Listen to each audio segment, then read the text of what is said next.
Hello, everyone, and welcome back to Atlantic Coast Aesthetics. I'm Matt with ACA, and joining us once again is Dr. Thomas Pane, Chief Medical Officer and founder of Atlantic Coast Aesthetics.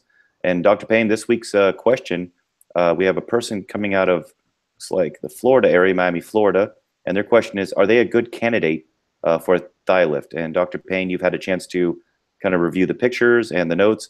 What would you suggest in this situation?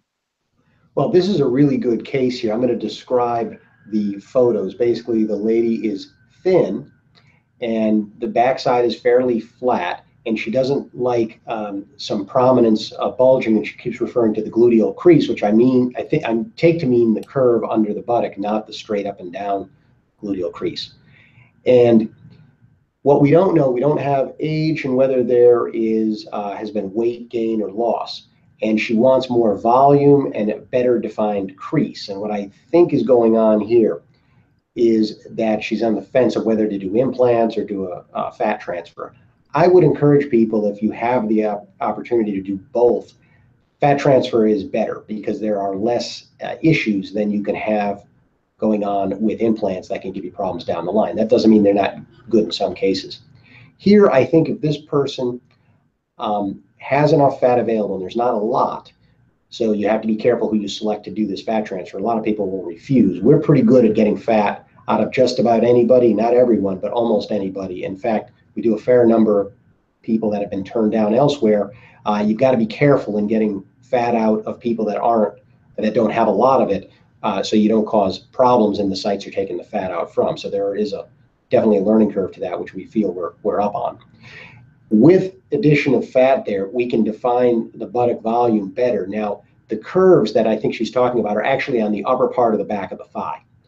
And that is another area that some people don't do lipo there at all. We will, but on a case-by-case basis and very carefully with the technique so we get it to turn out right. Now, she also mentioned the possibility of thigh lift.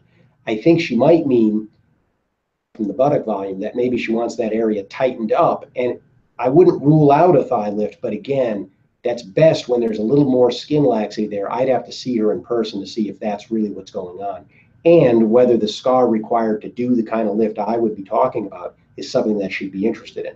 So from the tone of the question and what was sent in, I think liposuction fat transfer is the best option. Possibility of doing some of that lipo to the back of the thigh there as well, and maybe down the line some skin excision to tighten that area up if that's a big concern and if the scar required is acceptable to her. So this is a good one, but it would require an in-person consultation and only at a practice where they do this quite a bit, because you would otherwise, and a lot of times people would turn this kind of thing down. This is actually what we kind of like to see here because it's interesting, and we think we can make it improve the situation for her. Well, thank you, Dr. Pane. And if you have a question for the doctor, please visit our Facebook page, website, Instagram, or Twitter account. And Dr. Pane, we appreciate your time, and we'll see you on the next question. Great.